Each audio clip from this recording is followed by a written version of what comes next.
Bonjour à toutes, bonjour à tous et bienvenue dans ce nouveau TD consacré au monde ouvrier sous le Consulat et l'Empire. Alors, traiter du monde ouvrier sous le Consulat et l'Empire, c'est évoquer un milieu social extrêmement divers, extrêmement protéiforme, extrêmement éclaté. La diversité, elle est tout d'abord géographique, entre un monde ouvrier urbain, tel qu'on a pu connaître ensuite avec la révolution industrielle, mais aussi un monde ouvrier rural qui est très présent au début du XIXe siècle. Ce monde ouvrier est en fait un monde paysan qui travaille dans l'artisanat en fonction des saisons. C'est ce qu'on a appelé la proto-industrie. La proto-industrie, qu'est-ce que c'est? C'est le fait pour des paysans, lors des saisons creuses, lorsque la terre n'a pas un assez bon rendement, de travailler à domicile dans des domaines liés à l'artisanat. On peut penser au textile, on peut penser à l'horlogerie. Et ce travail à domicile fournit un complément de revenus. Alors, la diversité, elle est également sociale. On ne peut pas mettre sur le même plan un artisan parisien qui a un train de vie et des revenus qui se rapprochent de ceux de la petite bourgeoisie, et un ouvrier itinérant qui n'a même pas de quoi se loger. La diversité, elle est également dans le type de travail accompli, entre d'une part euh, les artisans qui finalement ont un certain savoir-faire, une certaine façon de travailler qui leur est propre, et les travailleurs en usine, d'autre part. Alors, la Révolution a marqué un tournant dans le mode de vie et dans les conditions de travail du monde ouvrier. Ici, il faut mentionner le décret d'Allard et la loi Le Chapelier de 1791, qui ont supprimé les corporations et les compagnonnages qui structuraient ce monde ouvrier. Le peuple des villes a également subi de plein fouet la crise économique et la disette du début du Directoire. Alors, nous nous demanderons ici comment les ouvriers s'intègrent-ils à la société napoléonienne. Et nous évoquerons dans une première partie les ouvriers entre anciens et nouveaux modèles. Alors, le monde ouvrier, il est conçu de manière assez homogène, y compris par l'administration napoléonienne.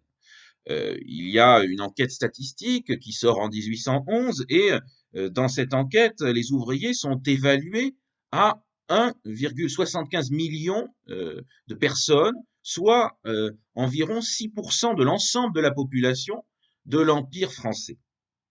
Alors, cependant, cette statistique officielle, elle doit être pondérée. En effet, elle n'intègre ni les femmes ni les enfants qui travaillent dans les usines, dans l'artisanat, je vais y revenir.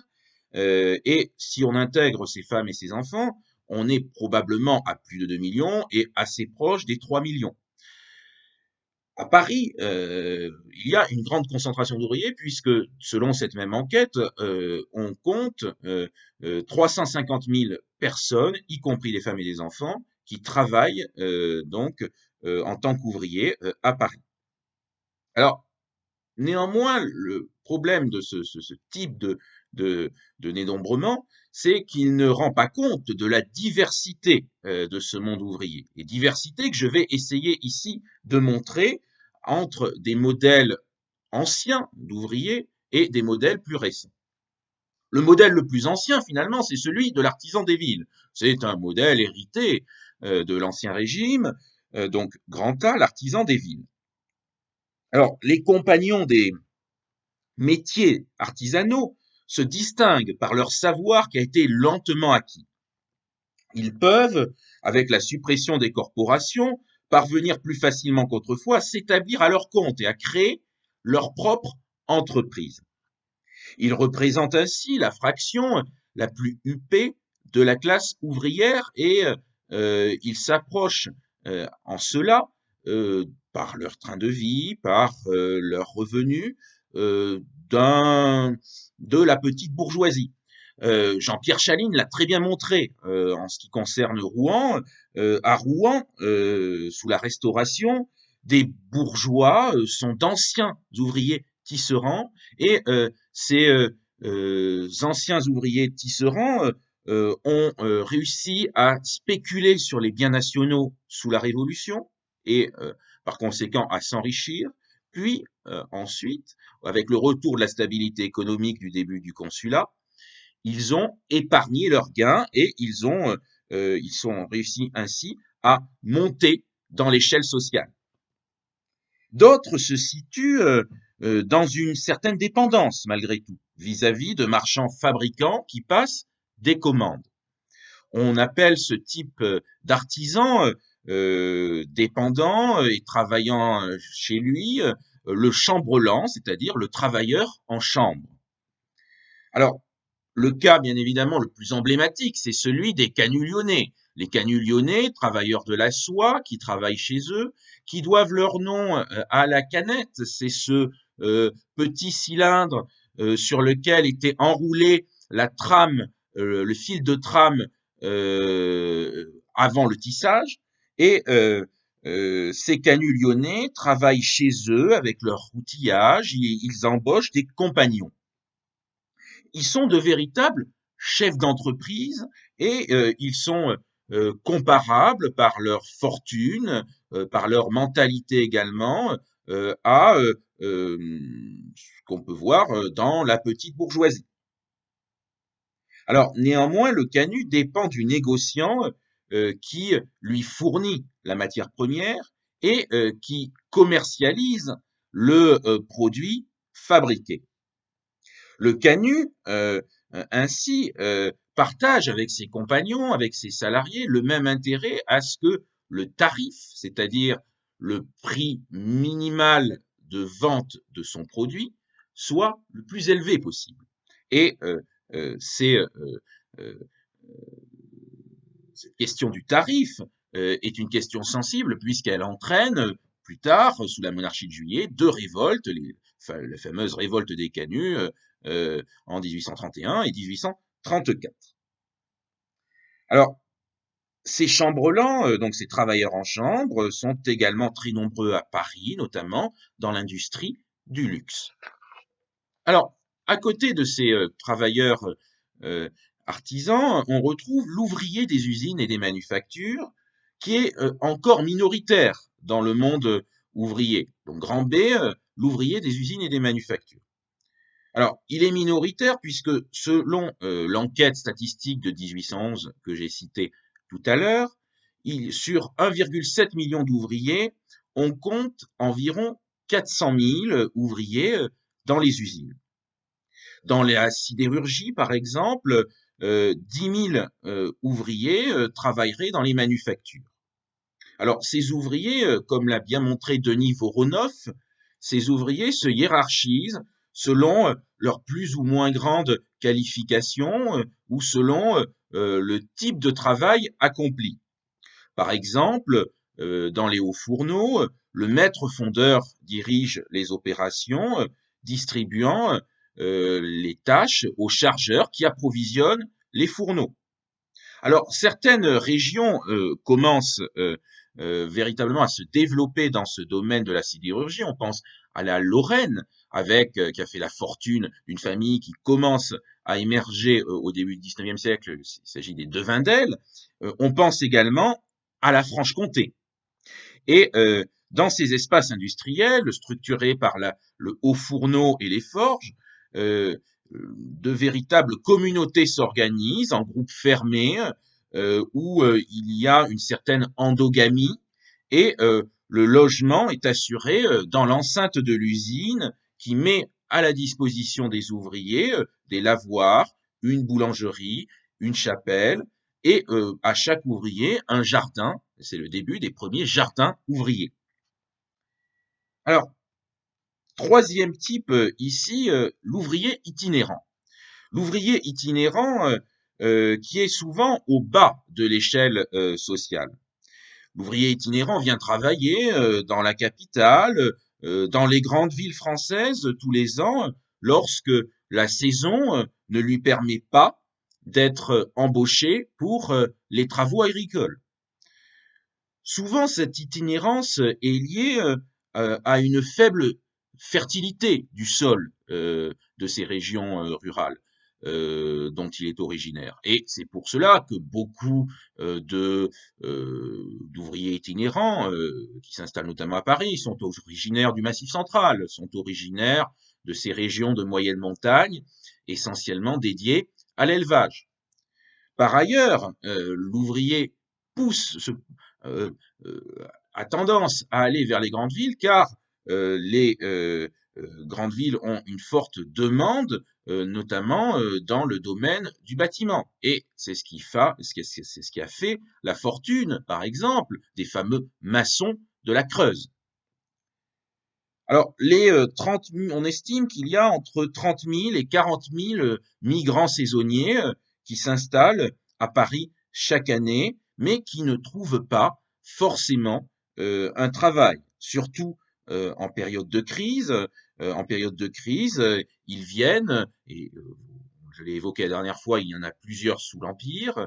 En période de crise, ils viennent grossir les rangs des indigents. Alors, qu'est-ce qu'un indigent? Un indigent, c'est quelqu'un qui perçoit euh, euh, une aide de l'assistance publique.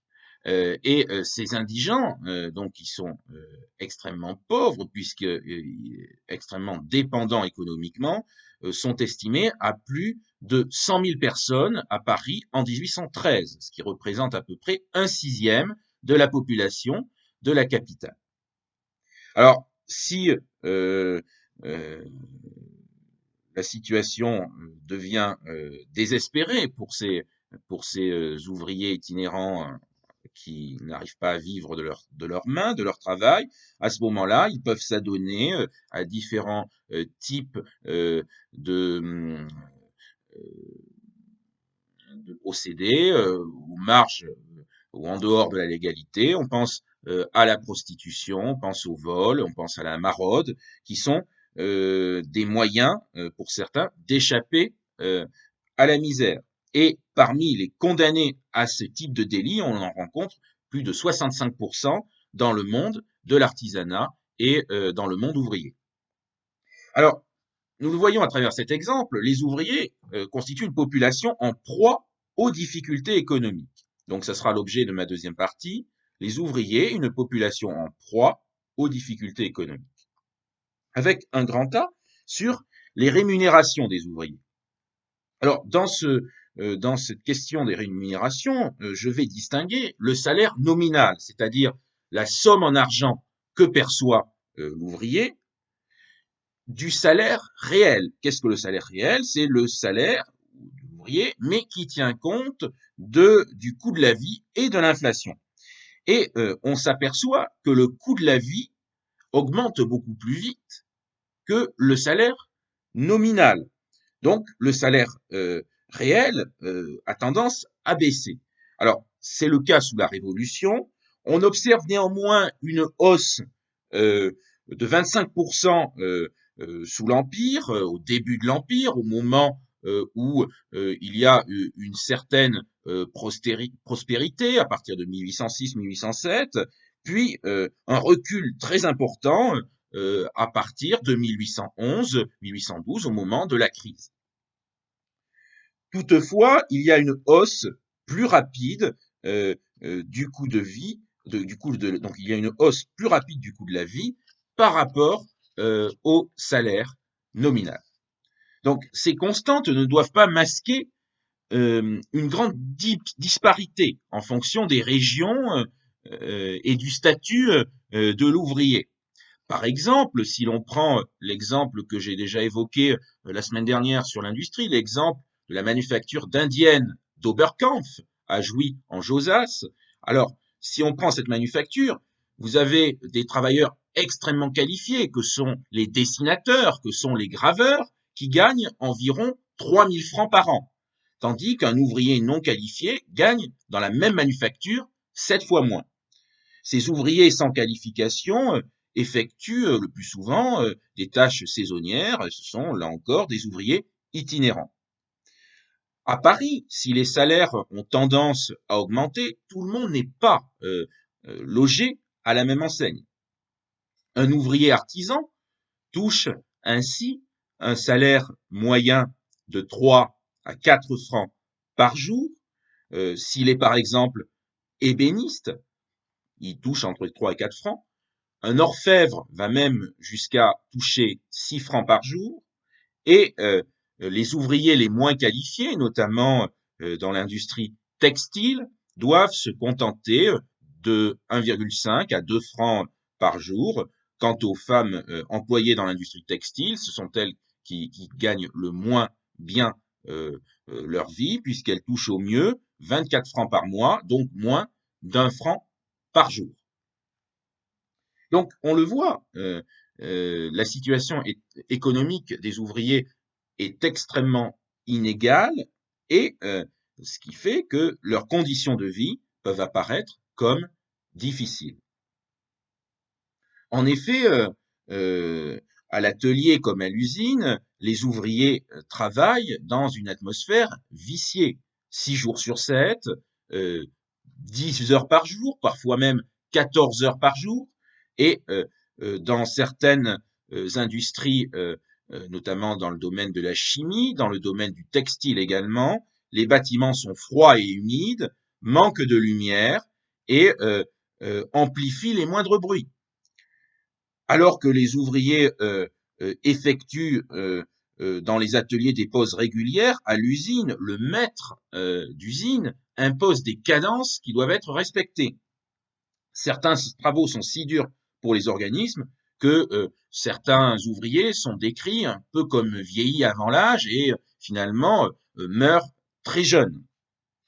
Si on prend un exemple d'artisan, les boulangers à Paris respirent de la poussière de farine nuit et jour et passent sans arrêt du feu au froid et sont ainsi vieillissent très rapidement et sont de véritables vieillards à 50 ans. Les femmes et les enfants sont également particulièrement exposés. Les femmes, donc, comme je l'ai dit, ont un salaire bien moindre que celui des ouvriers hommes et les enfants sont, quant à eux, utilisés dans les filatures où leur agilité et leur taille leur permettent d'attacher les fils brisés sous les machines en marche et de ramasser les fils de coton.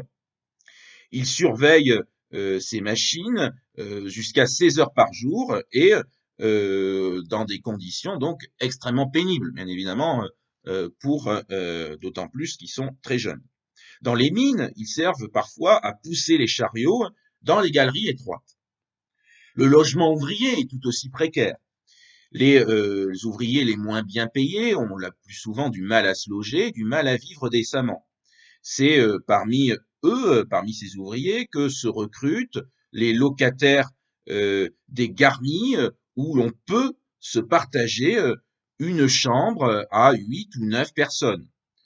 Les mieux lotis ont d'ailleurs rarement, les ouvriers les mieux lotis ont rarement plus d'une chambre. Ils vivent pour l'essentiel à domicile et ils passent de 12 à 14 heures par jour sur leur travail, mais aussi dans les débits de boissons qui se développent, notamment à Paris, dans le quartier Saint-Antoine, comme l'a très bien montré Raymond de Monnier, et là où certains plus pauvres peuvent s'adonner à un autre vice qui est l'alcoolisme. Les ouvriers sont face à une conjoncture économique difficile. Ce sera l'objet de mon grand C. Et face à cette conjoncture et face à cette indigence croissante, la philanthropie tend à s'organiser. La nouvelle société philanthropique est ainsi créée en 1802. Elle crée 5 dispensaires à Paris et assure également des distributions de soupe. Alors, la crise de 1812 entraîne une explosion de la pauvreté et donc permet à la philanthropie de se démultiplier. Cet effort, en effet, explose puisque, en 1812, à Paris, plus de 4 millions de portions sont distribuées en une année. On remet en place, la même année, Napoléon décide de mettre en place les sous populaires. Parallèlement, le gouvernement lutte contre la mendicité en l'interdisant et en enfermant les vagabonds dans des dépôts de mendicité. Alors, ici, donc, on le voit, les ouvriers sont l'objet aussi d'une politique publique, et ça sera l'objet de ma troisième partie, les ouvriers face au consulat et à l'Empire. Donc, dans 3, les ouvriers face au consulat et à l'Empire, avec, en grand A, des récriminations possibles de la part de ce monde ouvrier qui est malmené économiquement. Les ouvriers sont pour certains fortement politisés. On pense notamment aux ouvriers de l'artisanat, les ouvriers du Faubourg Saint-Antoine, qui est le bastion du sans-culottisme à Paris, et ils n'hésitent pas à faire part de leur opposition à Napoléon. Néanmoins, avec le contrôle de la police politique de Fouché, ce sont surtout les considérations économiques qui sont les plus dangereuses pour le pouvoir, les oppositions politiques étant rapidement endiguées. À Paris, ce sont ainsi les ouvriers du bâtiment qui sont considérés, avec les chapeliers également, comme les plus revendicatifs. Ils sont aptes, en effet, à se coaliser promptement et leurs actions sont toujours d'une rare violence. Par exemple, en 1806, c'est le chantier de l'Arc de Triomphe, l'Arc de Triomphe qui ne sera achevé que sous la monarchie de Juillet, et travaillant à l'Arc de Triomphe, ils apprennent une réduction du temps de repos et décident de se mettre en grève du 6 au 13 octobre, et ils obtiennent une pause d'une demi-heure en début d'après-midi. Donc ils obtiennent gain de cause de la part de Napoléon. Ces grèves augmentent avec les difficultés économiques que connaît l'Empire à partir de 1810.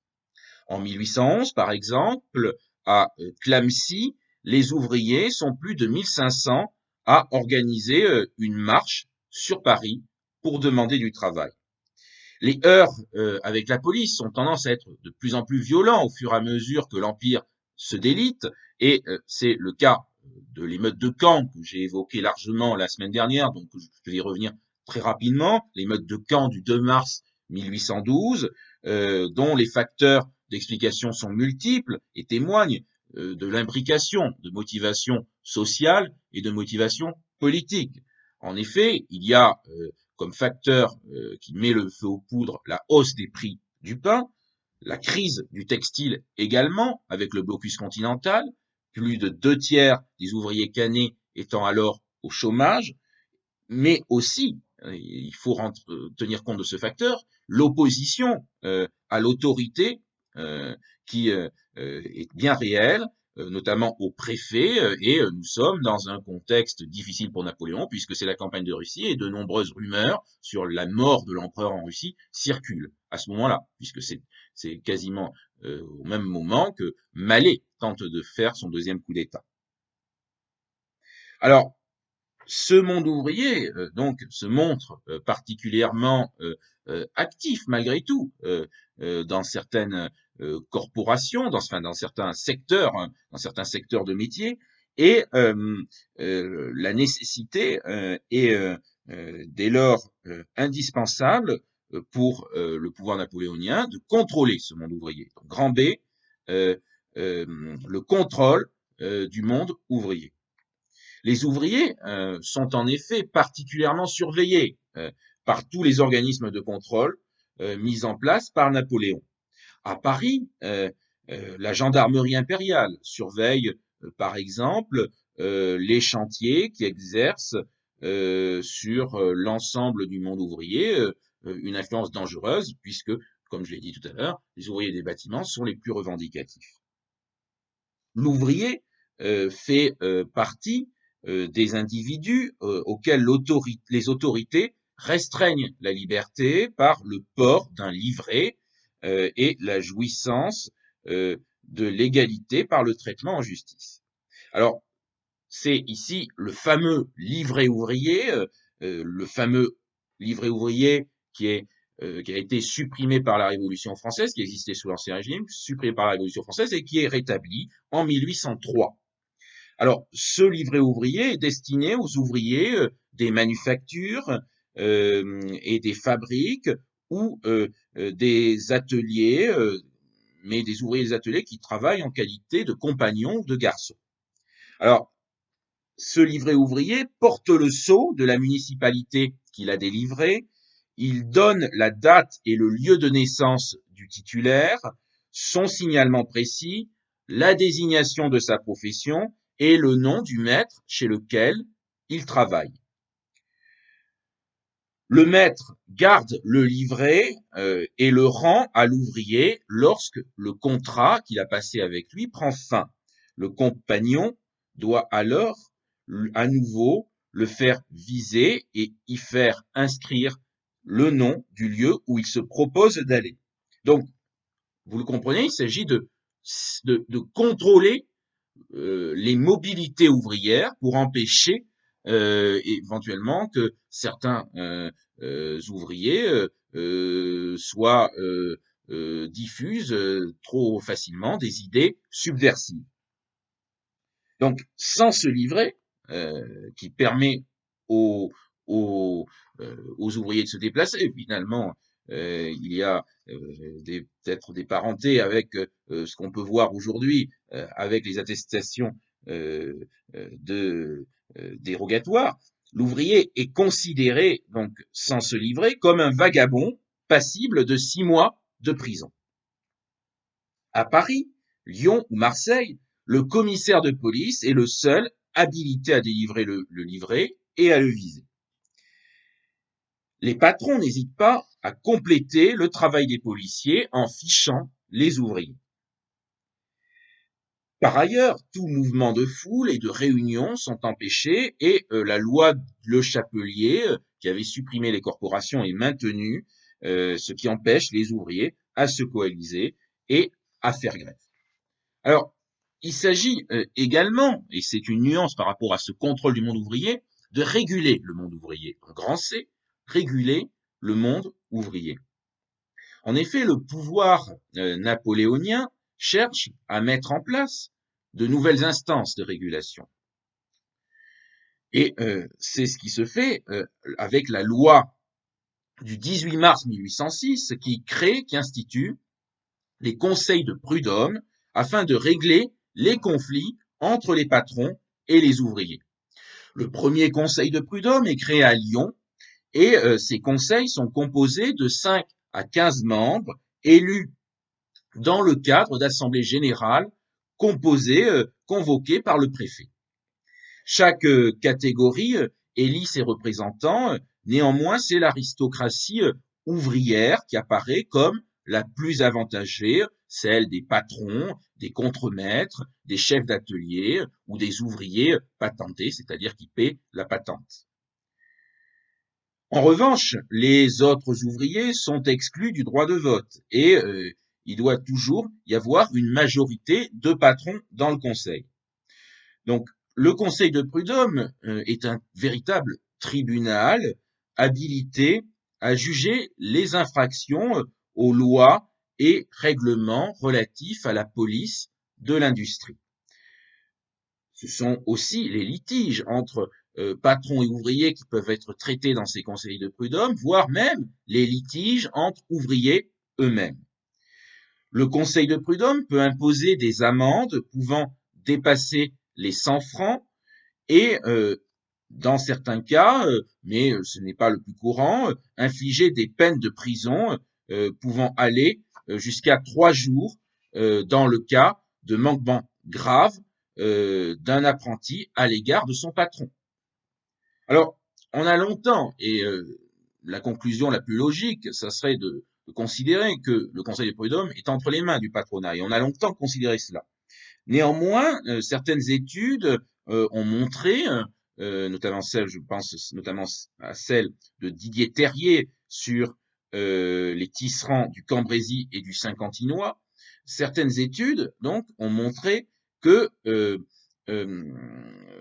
ces conseils de prud'homme avaient un réel rôle d'arbitrage.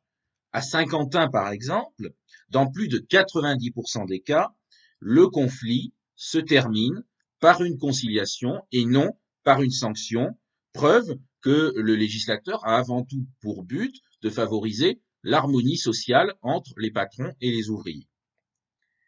Alors, malgré ces avancées, qui sont réelles, parce que finalement l'ouvrier a un organe ici de représentation à travers le Conseil de prud'homme, malgré ces avancées, les ouvriers n'ont que peu de moyens de s'exprimer. Pour éviter la multiplication des grèves, le pouvoir maintient l'interdiction des coalitions, ce que confirme le Code pénal en 1810, en considérant la grève comme un délit et en punissant les associations de plus de 20 personnes, ce qui vise notamment les associations ouvrières. Cette interdiction prévaut durant les régimes qui succèdent au Premier Empire et sera l'objet de tensions croissantes dans le cadre des mouvements populaires, notamment qui auront lieu sous la monarchie de Juillet. Et il faut attendre le Second Empire pour voir en 1864 le délit de coalition supprimé et en 1884, sous la Troisième République, la loi Waldeck-Rousseau qui autorise les syndicats. Donc, en conclusion, nous avons vu que le monde ouvrier est extrêmement protéiforme, extrêmement diversifié. Cette diversité n'empêche pas certaines caractéristiques économiques communes, notamment la difficulté du monde ouvrier à subsister durant les crises, et également certaines caractéristiques politiques communes. Certains mouvements revendicatifs commencent à éclore, mais ces mouvements s'enracinent plus dans une longue tradition qui est celle de l'Ancien Régime que d'une volonté de lutte des classes qui n'apparaît que bien plus tard.